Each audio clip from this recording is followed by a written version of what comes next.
क्या आप जानते हैं कि मुगल बादशाह शाहजहां ने अपनी राजधानी आगरा से दिल्ली क्यों स्थानांतरित की और लाल किले का निर्माण क्यों करवाया?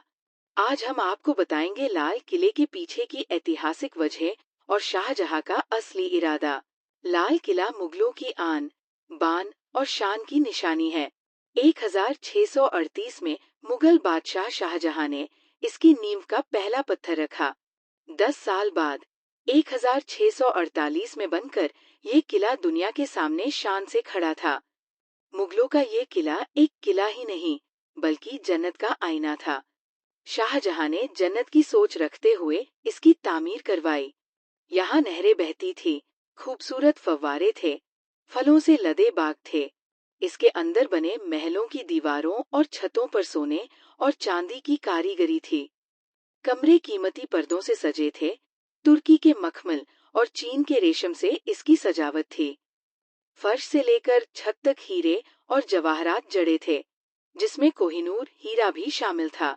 इस किले को बनवाने में 1 करोड़ रुपए खर्च हुए, जिसमें आधी रकम तो इसमें बने महलों को बनाने में लगी। इस किले पर ही रखा था दुनिया का सबसे खूबसूरत और महंगा मयूर सिंहासन। ये किला देश के स्वतंत्रता संग्राम का केंद्र बना और यहीं से अंत हुआ मुगलिया सल्तनत का। सन 1631 में मुगल बादशाह शाहजहां की पत्नी मुमताज महल की मौत हो जाती है।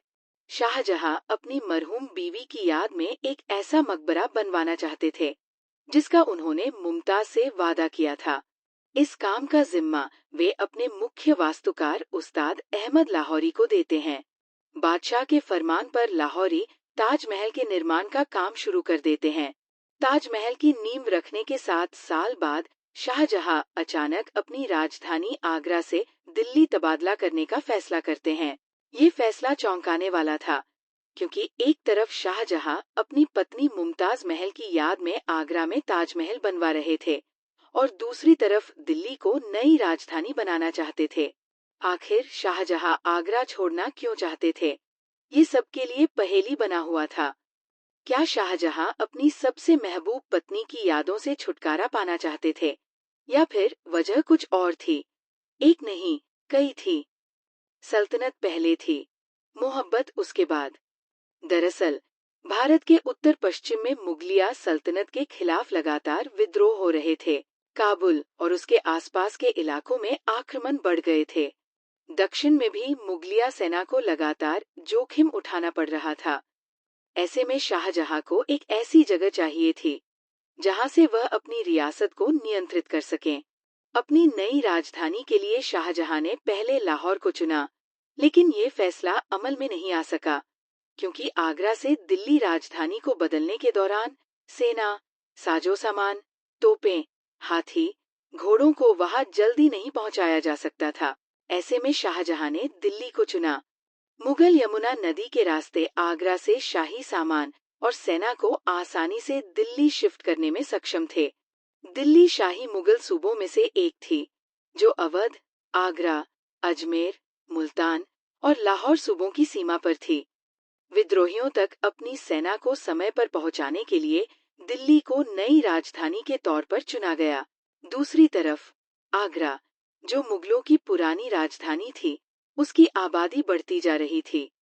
आगरा की सड़कें सेना के बड़े लश्कर, जिसमें हजारों हाथी, घोड़े, ऊंट हुआ करते थे, उनके गुजरने के लिए तंग होती जा रही थी। शाही जुलूस और समारोह के लिए भी आगरा की घनी आबादी रुकावट बन रही थी। शाहजहां एक ऐसा शहर चाहते थे जहां वह कई खूबसूरत इमारतों को बनवा सकें और मुगलिया सल्तनत की शानो शौकत को दुनिया को दिखा सकें। शाहजहां ने अपने प्रसिद्ध वास्तुकार उस्ताद अहमद लाहौरी को लाल किला और चांदनी चौक वाले 4 दीवारी वाले शहर का निर्माण करने का आदेश दिया।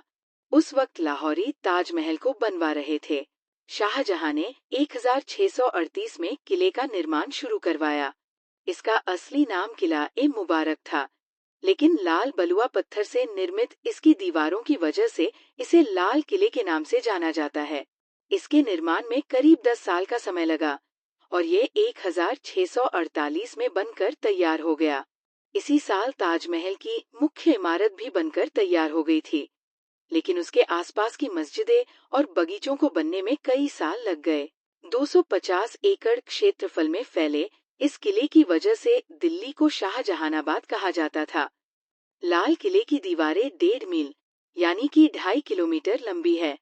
पहले यमुना नदी लाल किले से एकदम सटकर बहती थी, लेकिन समय के साथ जल स्तर कम होने और अतिक्रमण ने किले को यमुना नदी से दूर कर दिया।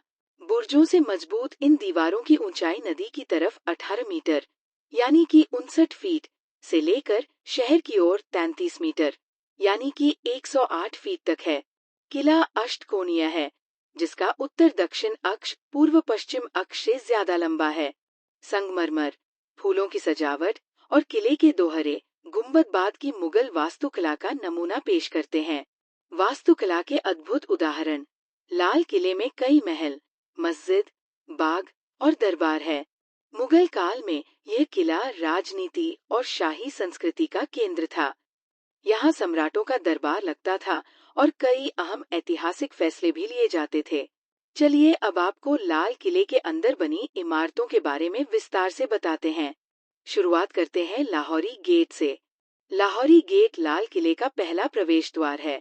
इसका मुख लाहौर शहर की तरफ होने की वजह से इसका नाम लाहौरी गेट पड़ा। औरंगजेब के शासनकाल के दौरान लाहौरी गेट की खूबसूरती को और बढ़ाया गया था, जिस पर शाहजहां ने कहा था कि यह एक खूबसूरत महिला के चेहरे पर खिंचे हुए घूंघट की तरह दिखता है। 1947 से हर भारतीय स्वतंत्रता दिवस पर राष्ट्रीय ध्वज औपचारिक रूप से यहीं फहराया जाता है और प्रधानमंत्री लाल किले की प्राचीर से भाषण देते हैं। छत्ता चौक यानी कि मीना बाजार। लाहौरी गेट से अंदर आने पर आप छत्ता चौक या मीना बाजार पहुंच जाते हैं, जहां मुगल काल के दौरान शाही घराने के लिए रेशम, जेवर और दूसरा सामान बेचा जाता था। इस बाजार को पहले बाजार ए मुसक्कन, छत्ता बाजार, दोनों का मतलब छतवाला बाजार के नाम से जाना जाता था। ये पेशावर के एक ढके हुए बाजार के जैसा बनाया गया था, जिसे कुलीन अली मर्दन खान ने बनवाया था। बाजार एक खुली जगह पर आकर खत्म हो जाता है और एक बड़ी उत्तर दक्षिण सड़क को काटता है। ये सड़क मूल रूप से पश्चिम में बने किले के सैन्य कार्यों को पूर्व में बने महलों से अलग करती थी। नौबत खाना। दरबार की पूर्वी दीवार में अब अलग थलग नौबत खाना या वेटिंग हॉल बना है, जिसे नक्कार खाना यानी ड्रम हाउस के नाम से भी जाना जाता है। लाल किले में हर रोज तय समय पर संगीत की महफिल सजाई जाती थी और इन महफिलों के दौरान शाही घरानों के सदस्यों को छोड़कर सभी के लिए गाना बजाना जरूरी था। माना जाता है कि बाद के मुगल बादशाह जहादार शाह की यहीं पर हत्या कर दी गई थी। गेट का लोकप्रिय नाम हाथी पोल यानी कि हाथी गेट भी बताया जाता है। शाही परिवार के राजकुमारों को छोड़कर सभी को किले के परिसर में दाखिल होने से पहले इस जगह पर अपने हाथियों से उतरना पड़ता था। नौबत खाने को पार करके जब आगे बढ़ते हैं तो आपको दीवान ए आम की इमारत दिखाई देती है। यहाँ आम लोगों के लिए शाहजहां का दरबार लगता था। दीवान ए आम के सामने एक हॉल है जो 3 तरफ से खुला है और इसके पीछे लाल बलुआ पत्थर से बने कमरों का एक सेट है। हॉल 160 फीट का है और 27 वर्ग खंडों में खंभों की एक कतार पर बनता है, जिस पर मेहराबें बनी हैं। छत बलुआ पत्थर की बीमों से बनी है। इस जगह का इस्तेमाल जनता के आधिकारिक मामलों की देखरेख के लिए किया जाता था, जिसमें कानूनी मुद्दे जैसे लगान, विरासत, विवाद और बंदोबस्ती से संबंधित मामले शामिल थे। पूर्वी दीवार के बीच में एक संगमरमर का छतरी नुमा झरोखा है, जो बंगाली छत से ढका हुआ है। सिंहासन के नीचे एक संगमरमर का मंच है, जो कीमती पत्थरों से जड़ा हुआ था। इसका इस्तेमाल प्रधानमंत्री यानी कि वजीर द्वारा शिकायतें इकट्ठा करने के लिए किया जाता था। बादशाह को दरबारियों से एक सोने की परत वाली रेलिंग द्वारा अलग किया गया था, जबकि हॉल के बीच 3 किनारों के चारों ओर एक चांदी की रेलिंग लगी हुई थी। इसके पीछे का आंगन शाही अपार्टमेंट की तरफ जाता है। रंग महल, जिसका मतलब है रंगों का महल, बादशाह की पत्नियों और रखैलों के रहने की जगह थी। इसका नाम इसकी जीवंत पेंटिंग, शीशे की पच्चीकारी समेत बेहतरीन सजावट की वजह से पड़ा। इसके केंद्र में एक संगमरमर का तालाब है, जिसे नहर ए बहिश्त यानी कि जन्नत की नदी से पानी मिलता था। खास महल बादशाह का आवास था। इसे नहर ए बहिश्त से ठंडा किया जाता था। इसके साथ जुड़ा हुआ है मुमताज बुर्ज। ये एक अष्टकोणीय मीनार थी, जहां से बादशाह नदी के किनारे इंतजार कर रहे अपने दर्शकों के सामने आते थे। ऐसी परंपरा उस समय के ज्यादातर राजाओं के बीच आम थी। दीवान एक खास में बादशाह खास लोगों के मामलों को देखते थे। शाही परिवार के सदस्यों और सल्तनत से जुड़े अधिकारियों से बादशाह इसी जगह मीटिंग करते थे। यहाँ आम लोगों की मौजूदगी पर पाबंदी थी। इस इमारत को सफेद संगमरमर से बनाया गया है। इसमें कीमती पत्थर जड़े हुए थे। इसकी छत चांदी की बनी हुई थी। 1760 में मराठों ने अहमद शाह दुर्रानी की सेनाओं से दिल्ली की रक्षा के लिए धन जुटाने के लिए दीवान एक खास की चांदी की छत को तोड़ दिया था और पिघला दिया था। अब यह छत लकड़ी की रह गई है। यहीं पर शाहजहां का दुनिया का सबसे कीमती रत्न जड़ित मयूर सिंहासन रखा हुआ था। 1739 में फारसी सम्राट नादिर शाह ने लगभग 2 लाख सैनिकों की ताकत के बावजूद मुगल सेना को निर्णायक रूप से हरा दिया था। अपनी जीत के बाद उसने लाल किले को लूट लिया और उसके खजाने पर कब्जा कर लिया था, जिसमें मशहूर मयूर सिंहासन भी शामिल था। हम्माम यानी शाही गुसलखाना था, जिसमें सफेद संगमरमर के पैटर्न वाले फर्श वाले 3 गुंबददार कमरे थे। इसमें 3 अपार्टमेंट हैं, जो गलियारों से अलग हैं और गुंबदों से सजे हैं। अपार्टमेंट रंगीन कांच के रोशनदानों से रोशन है। ऐसा माना जाता है कि अभी जो इसके दरवाजे मौजूद हैं, उनके दोनों तरफ के 2 कमरे शाही बच्चों के गुसलखाने के तौर पर काम करते थे। पूर्वी अपार्टमेंट, जिसमें 3 फव्वारा बेसिन हैं, मुख्य रूप से ड्रेसिंग रूम के तौर पर इस्तेमाल किया जाता था। हर कमरे के केंद्र में एक फव्वारा था और एक दीवार में संगमरमर का झरना भी शामिल था। कहा जाता है कि इनमें खुशबूदार गुलाब जल बहा करता था। पश्चिमी अपार्टमेंट को गर्म या स्टीम बाथ के लिए इस्तेमाल किया जाता था। इसकी पश्चिमी दीवार में हीटिंग सिस्टम था। मोती मस्जिद हमाम के पश्चिम में है। हालांकि मस्जिद का निर्माण 1659 में औरंगजेब ने बादशाह बनते ही तुरंत करवाया था। ये छोटी 3 गुंबद वाली सफेद संगमरमर की संरचना है। इस मस्जिद का इस्तेमाल औरंगजेब के निजी इबादत खाने के तौर पर किया जाता था। उस वक्त किले में कोई मस्जिद नहीं थी। किले की तामीर करवाने वाले बादशाह शाहजहां नमाज पढ़ने के लिए जामा मस्जिद जाया करते थे। मोती मस्जिद के निर्माण में 5 साल लगे और ये औरंगजेब के निजी खर्च पर, यानी कि 1,60,000 रुपए के खर्च में बनवाई गई थी। 1857 में ब्रिटिश सैनिकों ने दिल्ली की घेराबंदी में लाल किले पर कब्जा करने के बाद मस्जिद के सोने से बने तांबे के गुंबद को नीलामी में बेच दिया था। हीरा महल किले के दक्षिणी किनारे पर बना एक मंडप है। इसे 1842 में बहादुर शाह जफर ने बनवाया था और ये हयात बख्श गार्डन के आखिरी छोर पर बना हुआ है। लाल किले के उत्तरी किनारे पर मोती महल था, जो एक जुड़वा इमारत थी, जिसे 1857 के विद्रोह के दौरान या उसके तुरंत बाद ध्वस्त कर दिया गया था। इसी से सटा हुआ बना है शाही बुर्ज, यानी कि बादशाह की मीनार। ये बादशाह का मुख्य अध्ययन स्थल था। इसके ऊपर एक छतरी थी, हालांकि अब ये टूट चुकी है। इसे दोबारा बनवाने की कोशिश की जा रही है। इसके सामने औरंगजेब ने एक संगमरमर का मंडप भी बनवाया था। लाल किले के भीतर नहर के हर छोर पर एक सफेद संगमरमर का मंडप है, जिसे सावन और भादो के महीनों के नाम पर सावन और भादो मंडप का नाम दिया गया। हयात बख्श बाग यानी सेहत देने वाला बाग किले के पूर्वोत्तर में है।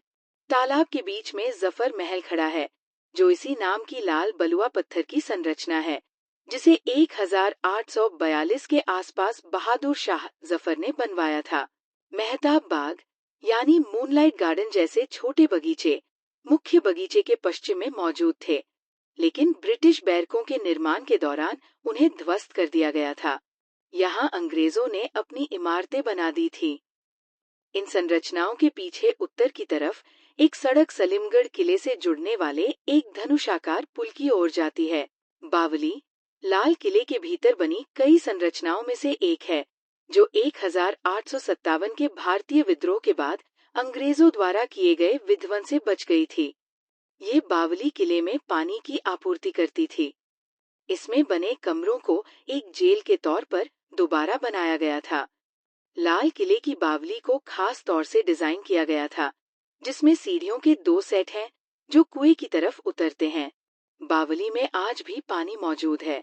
राजकुमारों का क्वार्टर, हयात बख्श बाग और शाही बुर्ज के उत्तर में शाही राजकुमारों के कमरे हैं, जिनका इस्तेमाल मुगल शाही परिवार के सदस्यों द्वारा किया जाता था। 1857 के विद्रोह के बाद इस जगह का अधिकांश भाग ब्रिटिश सेना द्वारा ध्वस्त कर दिया गया था। लाल किला 1857 के अंग्रेजों के खिलाफ विद्रोह के दौरान किसी भी लड़ाई की जगह नहीं था। विद्रोह शांत होने के बाद बहादुर शाह जफर ने 17 सितंबर को किला छोड़ दिया और बाद में ब्रिटिश सेना ने उन्हें पकड़ लिया। बहादुर शाह जफर एक ब्रिटिश कैदी के रूप में लाल किले में लौटे। 1857 के दमन के बाद अंग्रेजों ने लाल किले को ध्वस्त करने का आदेश दिया। किले की 80% संरचनाएं ध्वस्त हो गईं। सारा फर्नीचर या तो हटा दिया गया या नष्ट कर दिया गया। हरम के अपार्टमेंट, नौकरों के क्वार्टर और बगीचों को बर्बाद कर दिया गया और उनके ऊपर पत्थर की बैरकें खड़ी कर दी गईं। केवल शाही हाल के पूर्वी हिस्से की संगमरमर की इमारतें पूरी तरह से बर्बाद होने से बच गईं।